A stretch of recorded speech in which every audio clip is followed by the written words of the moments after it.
Welcome back to the Morning Blend. Okay, so in my opinion, few things are more scary to a parent than a teenager who's going to be driving soon or a teen who has just started driving. So how do we prepare them and how do you get them to avoid distracted driving? It's hard. Ann Scallon is with Before the Wheel. It's an online resource for safe driving. Good to see you, Ann. Nice to see both of you. I'm going to say that I think it's scarier not as a parent to see teens driving because you have no control over them. And they look like children now. I know we were all 16 once and we all thought we were so mature, but now seeing a 16-year-old, they look like they're 10. Right, exactly. Yeah. So let's get them less distracted. How do we do that? Where do we start in that? We start by sitting down and having a conversation with them. And one thing to think about is you've been parenting your child for 16 years. So you have to have confidence in yourself that you've been able to negotiate with them. So for example, you go to the beach and they don't want to put their sunscreen on and you say, well, that's fine. We'll just sit together in the shaded area until you're ready. So you have to kind of be smart and realize it's not going to be do this, don't do this.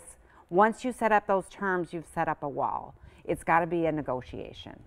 Even though there's some parts of it that aren't negotiable, but you still they have to see that you're open to discussing things. Yeah, I think the distraction part of it is the biggest concern for parents, whether it's your teenager or another teen on the road. How do you help them resist the urge to look at text back, answer the phone, talk on the phone? Well, you start with yourself. And so if you're doing any of those things, they're going to do it. So it doesn't matter what you say. So start with yourself, and if you've been doing it, say, I apologize. I realize now that this was not good decision making, and I'm changing 100%, and we need to go forward. Do not use the phone while you are driving. You can pull over. There's everywhere you go. There's a parking lot. There's a gas station. There's a store.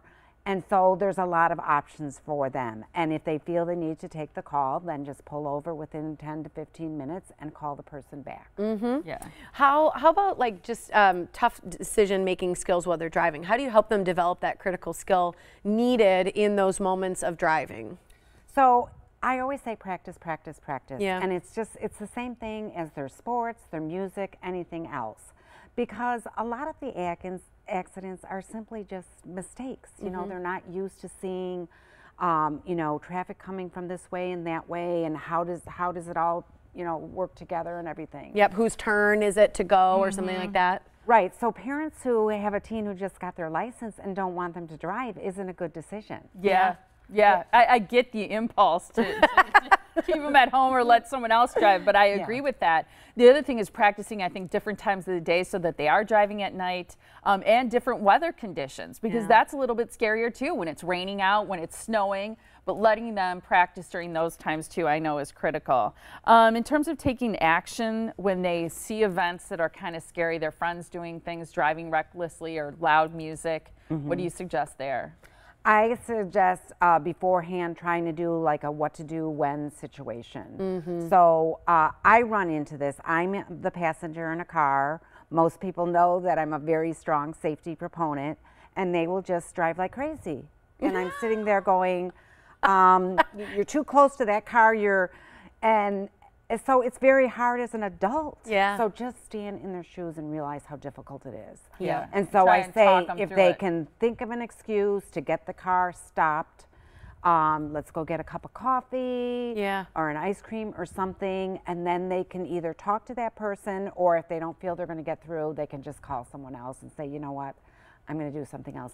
Motion sickness always worked well. Yes. So you can use that as an excuse too. I got to pull over, I'm going to throw up. Motion sick. BeforeTheWheel.com is where you can learn more great techniques from Ann. Thanks so much for being here, Ann.